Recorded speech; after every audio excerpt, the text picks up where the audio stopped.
Leadership ನಾಯಕತ್ವ ಅಂದರೆ 5 ಅಂಶಗಳ ಒಂದು ಮಹತ್ವವನ್ನು ಅರ್ಥ ಮಾಡ್ಸಕ್ಕೆ ಟ್ರೈ ಮಾಡ್ತಾ ಇದ್ದಾನೆ. ಅದನ್ನ ಪ್ರಯಾರಿಟೈಸ್ ಮಾಡಿ ಟಾಪ್ 5 ತರ ಹೇಳಕೊಟ್ಟಿದ್ದೇನೆ.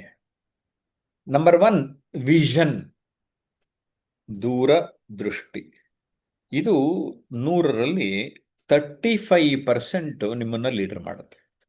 ಅಂದ್ರೆ ನಾವು ಏನ್ ಮಾಡ್ತೀವಿ ಅಂದ್ರೆ ಇವತ್ತಿಂದು ಇಷ್ಟು ಹತ್ರದ್ದು ಅಲ್ಲ, ದೂರದೃಷ್ಟಿ. ಮುಂದೆ 16 ವರ್ಷಗಳ ನಂತರ, 50 ವರ್ಷಗಳ ನಂತರ, 100 ವರ್ಷಗಳ ನಂತರ ನಮ್ಮ ದೇಶ ಹೀಗಿರಬೇಕು ಅಂತ ಆಲೋಚನೆ ಮಾಡಿ ದೂರದೃಷ್ಟಿ ಇಟ್ಕೊತಾರೆ. ಸೊ ಅಂತ ದೂರದೃಷ್ಟಿ ಇಟ್ಟುಕೊಳ್ಳುವ, ದೂರದರ್ಶಿತ್ವ ಇರುವ ವ್ಯಕ್ತಿಗಳು ನಾಯಕರಾಗ್ತಾರೆ. Point number 2, energising people. 33% important. ಅಂದ್ರೆ ನಿಮಗೆ ಸಂಪರ್ಕಕ್ಕೆ ಜನ ಬರ್ತಾ ಇರ್ತಾರೆ, ಅವರಲ್ಲಿ ಉತ್ಸಾಹ, ಚೈತನ್ಯ ತುಂಬುವಂಥದ್ದು, ಪ್ರೇರಣೆ ನೀಡುವಂಥದ್ದು, ಅವ್ರಿಗೆ ಶಕ್ತಿ ಕೊಡುವಂಥದ್ದು. ಅಂದ್ರೆ ಜನ ಬರ್ತಾರ ನಮ್ಮ ಸಂಪರ್ಕಕ್ಕೆ, ಅವರಲ್ಲೆಲ್ಲ ಎನರ್ಜಿ, ಶಕ್ತಿ ತುಂಬುವಂಥದ್ದು. Point number 3, communication. So leadership ಅಲ್ಲಿ 19% ಈ ಕಮ್ಯುನಿಕೇಶನ್ ಸ್ಕಿಲ್ ಸಪೋರ್ಟ್ ಮಾಡುತ್ತೆ. ಕಮ್ಯುನಿಕೇಶನ್ ಅಂದ್ರೆ ಏನು?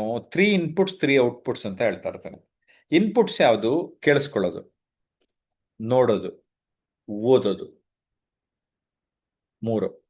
Okay, listening, reading, viewing. 3 outputs: speaking, writing, body language. ಮಾತಾಡ್ಬೇಕು. ಅದಕ್ಕೆ ನಾವು ಪಬ್ಲಿಕ್ ಸ್ಪೀಕಿಂಗ್ ಹೆಸರಲ್ಲಿ ಫಸ್ಟ್ ಜಾಸ್ತಿ ಆನ್ಲೈನ್ ಆಫ್ಲೈನ್ ಕೋರ್ಸ್ ಮಾಡೋದು. Writing, pen is also very very important. The power of pen ಯಾವಾಗಲೂ ನಾನು ಹೇಳ್ತಾ ಇರ್ತೇನೆ. ಜೊತೆಗೆ ನಾನು ಬರೀ ಸುಮ್ಮನೆ ಸಣ್ಣ ಪುಟ್ಟ ನೋಟ್ಸು ಪಾಯಿಂಟ್ಸು ಮಾಡ್ಕೊಳ್ಳೋದಲ್ಲ. ಐ ಮೈಂಟೈನ್ ನೋಟ್ ಪ್ಯಾಡ್ಸ್, ಮತ್ತೆ ಕೆಲವೊಂದು ಬುಕ್ಕು ಚೆನ್ನಾಗಿರೋದನ್ನ ಜರ್ನಲ್ ಅಂತ ಕರಿತೀವಿ. ಜರ್ನಲ್ ಥರ ಒಂದು ಎಕ್ಸ್ಟ್ರಾ ಬುಕ್ ಇಟ್ಕೊಂಡು ಏನೋ ಎಕ್ಸ್ಟ್ರಾ ಪಾಯಿಂಟ್ಸ್ ಮಾಡೋಕ್ಕೆಲ್ಲ ಒಂದು ಬುಕ್ ಇಟ್ಕೊಳ್ಳೋದು. ಜೊತೆಗೆ ಡೈರಿ ಮೈಂಟೈನ್ ಮಾಡೋದು ತುಂಬ ಇಂಪಾರ್ಟೆಂಟ್. ಅದು ಈ ನನ್ನ ಡೈರಿನಲ್ಲೋ ಕ್ಲಾಕು ಇದೆ, ಕಂಪಾಸ್ ಇದೆ, ಬುಕ್ಸ್ ಇದೆ. ಇವೆಲ್ಲ ನಿಮ್ಮನ್ನು ಮುಂದೆ ಕರ್ಕೊಂಡು ಹೋಗುತ್ತೆ ಅಂತ ಈ ಡೈರಿ ಹೇಳುತ್ತೆ. ಅದಕ್ಕೆ ಈ ಡೈರಿ ತೊಗೊಂಬಿಟ್ಟೆ ನಾನು. ಈ ಚಿತ್ರ ಚೆನ್ನಾಗಿತ್ತು ಅಂತ. ಸೊ ಇದು ನಿಮಗೂ ಅರ್ಥ ಆಗಲಿ ಅಂತ ಹೇಳ್ತಾ ಇದ್ದೇನೆ. ಕಂಪಾಸ್ ಅಂದರೆ ಡೈರೆಕ್ಷನ್ ಕರ್ಕೊಂಡು ಹೋಗುತ್ತೆ. ವ್ಯಾಲ್ಯೂ ಆಫ್ ಟೈಮ್ನ ಅರ್ಥ ಮಾಡಿಸಿ ಪ್ರತಿನಿತ್ಯ ಏನೇನು ಕೆಲಸ ಮಾಡಿದ್ರಿ ಅಂತ ನೀವು ಡೈರಿಲಿ ಬರ್ಕೋಬೇಕು. ಓಕೆನಾ? So communication skill speaking, writing ಮತ್ತೆ ಬಾಡಿ ಲ್ಯಾಂಗ್ವೇಜ್. ನಾನು ಮಾತಾಡ್ಬೇಕಾದ್ರೆ ಕೈ ಬಳಸ್ತಾ ಇದ್ದೀನಿ, ಸ್ಮೈಲ್ ಮಾಡ್ತಾ ಇದ್ದೀನಿ. ಓಕೆ, ಸೊ ಯಾವುದೋ ಒಂದು ಕಲರ್ ಉಡುಪು ಹಾಕಿದ್ದೀನಿ. ಇವೆಲ್ಲವೂ ಪ್ರಭಾವ ಬೀರ್ತವೆ ಇತರರ ಮೇಲೆ. ಅಡಿಯಿಂದ ಮುಡಿಯವರೆಗೆ, ಟಾಪ್ ಟು ಬಾಟಮ್ ಜನ ನಿಮ್ಮನ್ನು ಅಬ್ಸರ್ವ್ ಮಾಡ್ತಾರೆ. ಇದು ಝೂಮ್ ಆಗಿರೋದ್ರಿಂದ ನೀವು ಇಷ್ಟು ಅಬ್ಸರ್ವ್ ಮಾಡ್ತಾ ಇದ್ದೀರಾ. ಅದರ್ವೈಸ್ ಬೇರೆ ಕಡೆ ಎಲ್ಲಾನು ಅಬ್ಸರ್ವ್ ಮಾಡ್ತಾ ಇರ್ತಾರೆ. Take care of that body language. Posture ಅಂದರೆ ಕೂತ್ಕೊಳ್ಳೋದು ಮತ್ತೆ ನಿಂತ್ಕೊಳ್ಳೋದು. ಈಗ ನಾನು ಇವತ್ತು ಕೂತ್ಕೊಂಡು ನಿಮ್ಮ ಜೊತೆ ಮಾತಾಡ್ತಾ ಇದ್ದೀನಿ. ಬೆಳಿಗ್ಗೆ ಟ್ರೈನಿಂಗ್ 2.5 ತಾಸು ನಿಂತ್ಕೊಂಡೇ ಟ್ರೈನಿಂಗ್ ಮಾಡಿದೆ. ಸೊ ನಾನು ನಿಂತ್ಕೊಳ್ಳಿ ಕೂತ್ಕೊಳ್ಳಿ, ನನ್ನ ಬಾಡಿ ಲ್ಯಾಂಗ್ವೇಜ್ ನಿಮ್ಗೆ ಅರ್ಥ ಆಗಬೇಕು. ಈ ಶಾರೀರಿಕ ಭಾಷೆ, ಶರೀರವನ್ನ ಮೂಮೆಂಟ್ ಇರಬೇಕು. ಆ ಮೂಮೆಂಟ್ ಎಷ್ಟಿರಬೇಕು? ಸಂದರ್ಭೋಚಿತವಾಗಿರಬೇಕು, ಸ್ವಾಭಾವಿಕವಾಗಿರಬೇಕು. ಸೊ 3 ಔಟ್ಪುಟ್ಸ್ ನಿಮ್ಗೆ ಅರ್ಥ ಆಯಿತು: speaking, writing, body language. 3 inputs ಅಂತೂ ಈಗಾಗಲೇ ಗೊತ್ತಾಯಿತು.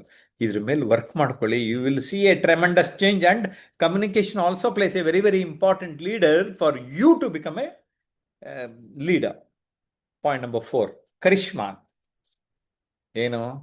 ಆಕರ್ಷಕ ವ್ಯಕ್ತಿತ್ವ, ಮ್ಯಾಗ್ನೆಟಿಕ್ ಪರ್ಸನಾಲಿಟಿ. ನಿಮ್ಮನ್ನು ನೋಡ್ತಾ ಇದ್ರೇನೆ ಆ ಗತ್ತು, ಗಮ್ಮತ್ತು, ಗಾಂಭೀರ್ಯ ಅಂತ ಹೇಳ್ತಾನೆ ನಾನು. ಆ ಕರಿಷ್ಮಾ ನಿಮ್ಮಲ್ಲಿ ಬರಬೇಕು. ಇದಕ್ಕೆ 8% ಇದು ಪ್ರಭಾವ ಬೀರುತ್ತದೆ ಅಂತ ರಿಸರ್ಚರ್ಸ್ ಹೇಳಿದ್ದಾರೆ. Point number 5, competence. ಇದು 5%. Point number 5%. ಸೊ ಇವೆಲ್ಲನೂ ಸೇರಿಸಿದ್ರೆ 100% ಆಗ್ತದೆ. ಸಾಮರ್ಥ್ಯ ಅಂದ್ರೇನು? ನಮ್ಮ ಕೆಪಾಸಿಟಿನ ಇಂಪ್ರೂವ್ ಮಾಡ್ಕೊಳ್ಳೋದು, ಕೆಪಾಸಿಟಿ ಬಿಲ್ಡಿಂಗ್. ನನ್ನ ನಾಲೆಡ್ಜ್ ಇಂಪ್ರೂವ್ ಮಾಡ್ಕೊಳ್ಳೋದು, ನನ್ನ ಸ್ಕಿಲ್ಸ್ ಇಂಪ್ರೂವ್ ಮಾಡ್ಕೊಳ್ಳೋದು, ನನ್ನ ಆಟಿಟ್ಯೂಡ್ ಇಂಪ್ರೂವ್ ಮಾಡ್ಕೊಳ್ಳೋದು, ನನ್ನಲ್ಲಿನ ಹ್ಯಾಬಿಟ್ಸ್ ಇಂಪ್ರೂವ್ ಮಾಡ್ಕೊಳ್ಳೋದು. ಇದಕ್ಕೆ ಕ್ಯಾಶ್ ಫಾರ್ಮುಲಾ ಅಂತ ಕೊಡ್ತಾನೆ. Please make A note, type ಮಾಡಿ ಎಲ್ಲರೂ. KASH ಅಂತ. K stands for knowledge, A stands for attitude, S stands for skills, H stands for habits. Please take care of all this. ಈ 4 ಮೇಲೆ ನೀವು ವರ್ಕ್ ಮಾಡಿಕೊಂಡ್ರೆ ಈ ಕಾಂಪಿಟೆನ್ಸ್, ಸಾಮರ್ಥ್ಯ ಸಹಾಯ ಆಗುತ್ತೆ. ಜೊತೆಗೆ ನಮ್ಮ ಕ್ಲಾಸು ಆನ್ಲೈನು ಆಫ್ಲೈನು, ಬನ್ನಿ ನಮ್ಮ ಆಫೀಸ್ ನಂಬರ್ ಕೊಟ್ಟಿರ್ತೇನೆ, 9341259267. ಕರೆ ಮಾಡಿ ನಮ್ಮ ಕ್ಲಾಸಿಗೆ ಬನ್ನಿ, ಕೋರ್ಸ್ ಸೇರ್ಕೊಳ್ಳಿ. ನಿಮ್ಮ ಕಾಂಪಿಟೆನ್ಸ್ನ ಇಂಪ್ರೂವ್ ಮಾಡೋದು ಹೇಗೆ ಅಂತ ನಾನು ಗೈಡ್ ಮಾಡ್ತೇನೆ. ಹೇಗೆ ಅನ್ನಿಸ್ತು ಈ ವಿಚಾರ ಎಲ್ಲ? ದಯಮಾಡಿ ಕಾಮೆಂಟ್ ಮಾಡಿ.